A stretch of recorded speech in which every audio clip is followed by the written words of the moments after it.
देख रहे हैं ब्लस्टर न्यूज टुडे और मैं हूं आपके साथ मानवी ठाकुर। शुरुआत करते हैं आज की खास खबरों से। ओसियां की पूर्व विधायक दिव्या मदेरणा ने जोधपुर ग्रामीण एसपी धर्मेंद्र सिंह यादव के खिलाफ मोर्चा खोल दिया है। उन्होंने यादव पर अवैध खनन और भूमाफिया को संरक्षण देने का आरोप लगाया है। मदेरणा ने सोशल मीडिया एक्स पर लिखा, आजकल पिक्चर देखकर सुपर कॉप या सिंघम बनने की होड़ लगी हुई है। सोशल मीडिया में पुलिस अधिकारी हीरो बनने के चक्कर में पब्लिक शेमिंग और पब्लिक ह्यूमिलिटेशन के अनेक हथकंडे अपनाते हैं, जबकि आम जनता या पीड़ित को ये जानकारी ही नहीं होती कि पुलिस कस्टडी में बने वीडियो में जुर्म कबूल वायरल करवाना, सिर्फ मूछ दाढ़ी मुंडवाना और जुलूस निकलवाना पूरी तरह से गैरकानूनी है।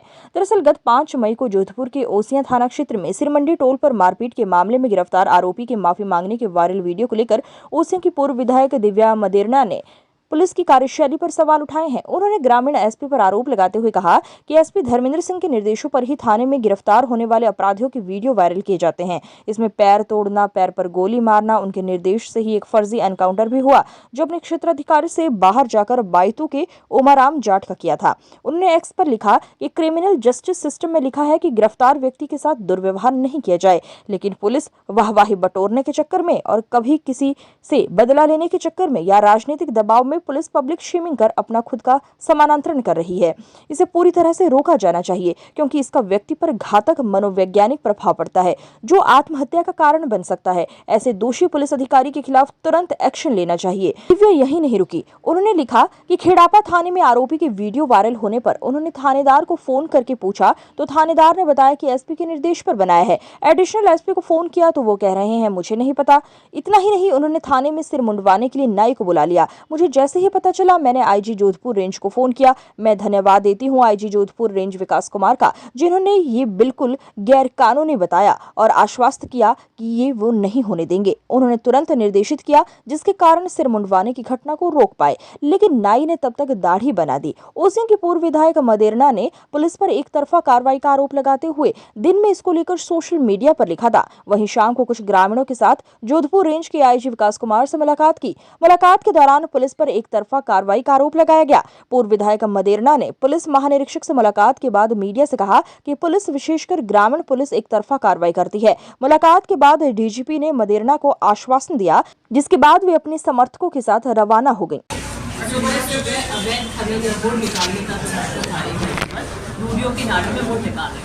वोट का एक बहुत संवेदनशील मैटर रहता है गांव में। किसी गांव में वोट नहीं होती तो पड़ोस के गांव में वोट भी नहीं देता।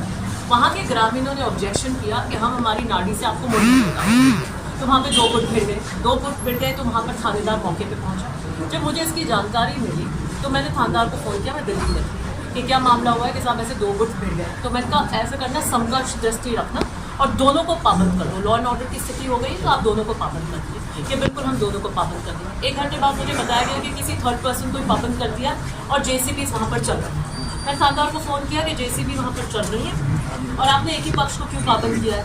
कि नहीं, मैंने 2 कांस्टेबल्स वहाँ छोड़ दिए हैं और जेसीबी नहीं चलने देंगे। मैंने कहा जेसीबी सीज कर लीजिए आप। थोड़ी देर में पता लगा कि पूरे दिन जेसीबी चलती है। पुलिस कांस्टेबल्स वहाँ क्या कर रहे थे इसका मुझे कोई आइडिया नहीं है और पूरे दिन खनन होता रहा। ये एसएचओ की नॉलेज में था। मैं बहुत कम केसेस के अंदर फ़ोन करती हूँ और एसएचओ लेवल पर बहुत कम करती हूँ। कोई मैंने शायद मुझे लगता है पहला केस होगा जिसमें मैंने 4 महीने में फ़ोन किया होगा। उसके कुछ देर बाद ग्रामीणों में रोष आया। वो सरपंच से बात करने की कोशिश कर रहे थे। सरपंच कहीं पुलिस के साथ में जा रहा था, प्रशासन का जोर दिखा था। तो यंग बच्चे थे, उनको गुस्सा आ गया। उन्होंने डंडा लेके खड़ी हुई गाड़ी के कांच को हमने उन बच्चों को पेश करवा दिया। निश्चित रूप से आपने गलत किया है, ये तो इस तरीके की प्रकरण नहीं करने चाहिए। उस पक्ष की 4 एफआईआर दर्ज करते हैं एक मामले के अंदर। एक मामले में आप एक ही कर सकते हैं, रंगदारी, फिरौती, लूट जैसी धाराओं में लगाकर उनको बहुत कुख्यात अपराधी प्रेजेंट करके इस तरीके से किया और जो सामने वाला पक्ष था उसकी एक भी एफआईआर दर्ज नहीं। उसके बाद में हमने बात करी। मैं दिल्ली से यहाँ पे लैंड कर गई थी। मुझे पता लगा जैसे मैं घर पहुँची तो पब्लिक डोमेन के अंदर डिटेंशन की कस्टडी के एक बच्चे का वीडियो आया। मैं थानेदार को फ़ोन लगाया कि पुलिस कस्टडी के अंदर आप किसी प्रकार का वीडियो नहीं बना सकते। कि आप ये जानते हैं गिरफ्तार व्यक्तियों के अपने एक अधिकार होते हैं, राइट टू डिग्निटी होती है और दूसरी बात आप उसको कंपेल नहीं कर सकते अपने खिलाफ स्वीकार या कबूलनामा करने के लिए। तो उसने कहा कि मैं जानता हूँ, मुझे एसपी ने निर्देश दिया है ये बनाने के। मैंने उसके बाद पूछा कौन आया हुआ है, एडिशनल एसपी आया है। मैंने एडिशनल एसपी से बात करी। एडिशनल एसपी से मैं पूछा आपको क्या नॉलेज है कि पुलिस डिटेंशन के अंदर वीडियो बन गया है और वीडियो बनाया गया है यातनाओं देने के बाद में। वीडियो का कैमरा किसने पकड़ा? जब पुलिस कस्टडी के अंदर है तो पुलिस के अलावा तो उसको कोई बना नहीं सकता कि मुझे पता नहीं, मैं पता करता हूँ। उसके बाद मुझे जो वहाँ पर लोग थे ग्रामीण, वहाँ से पता लगा कि वहाँ नाई बुला लिया गया है सिर मुंडवाने के। एसपी से संपर्क साधने की कोशिश करी, एसपी ने बात नहीं करी। मैंने आईजी से संपर्क साधा, उन्हें बताया और मैं धन्यवाद ज्ञापित करती हूँ आईजी की तीव्र कार्रवाई के कारण हम उस सिर मुंडन को रुकवा पाए। उन्होंने तुरंत बात करी और सिर मुंडन को रुकवाया, लेकिन तब तक दाढ़ी और मूंछ बनवा दी गई थी। मैं इस बात को पूरी तरीके से अब जोधपुर जिले में मुहिम की तरह चलाऊंगी कि कुख्यात अपराधी कोई आप पे अटैक करता है और पुलिस बचाव में उसके ऊपर कोई अटैक करती है, वो एक अलग बात है। आम केसेस के अंदर, नॉर्मल केसेस के अंदर एक वन टाइम कोई कांच तोड़ दिया, कोई धक्का मुक्की कर दी, ऐसे प्रकरणों के अंदर आप पुलिस डिटेंशन में जो ये ह्यूमिलिएशन करने जाते हैं, जिसको पब्लिक ह्यूमिलिएशन कहते हैं, पब्लिक शेमिंग करते हैं, जो आप खुद ही वहाँ जज बनते हैं कि हाँ हम इससे कबूल करवाएंगे, ऐसे करवाएंगे, वो होगा कि नहीं है, कि नहीं है, किस इरादे से लाया गया है। पुलिस की ईगो तो नहीं हो गई, घर पे आपसे दो बात कर ली, बहस कर ली, आप उठा के लेकर आए, चेप दिया आपने और आपने कबूलनामा करवा दिया। मैंने आईजी साहब से रिक्वेस्ट करी और बिल्कुल वो मेरे साथ इस बात को अग्री करते हैं और उन्होंने थाने के अंदर ये कह दिया, मैसेजेस कर देंगे। कम से कम नॉर्मल जो प्रथा चल गई है कि हम कबूलनामा करवाएंगे, वीडियो बनवाएंगे, उनको वायरल करवाएंगे, ये सब तरीके से बंद हो। और मेरी एसपी जो है, एडिशनल एसपी से बात हुई थी और मेरी धर्मेंद्र यादव एसपी को भी ये कहना है कि ये पैर तोड़ना, टांग तोड़ना, ये सारे वीडियो कबूलनामे के, ये सारे के सारे जोधपुर ग्रामीण के क्यों आ रहे हैं? डीसीपी आपके कमिश्नरेट के तो नहीं आ रहे। इनसे पहले 2 एसपी थे, राहुल बराड़ और अनिल कयाल, तब तो नहीं आते थे। आपके इतने सारे जिले आप देख लेना, वहाँ तो नहीं आते थे।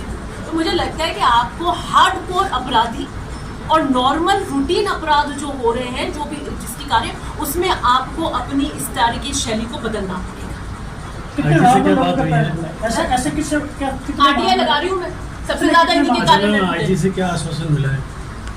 उन्होंने इंक्वायरी कराएंगे इस पूरे मैटर की और उन्होंने बिल्कुल आश्वस्त कर दिया और कैटेगोरिकली ये कह दिया कि इस तरीके के आम अपराधों के इस तरीके के पुलिस डिटेंशन के अंदर ये वीडियोस हैं।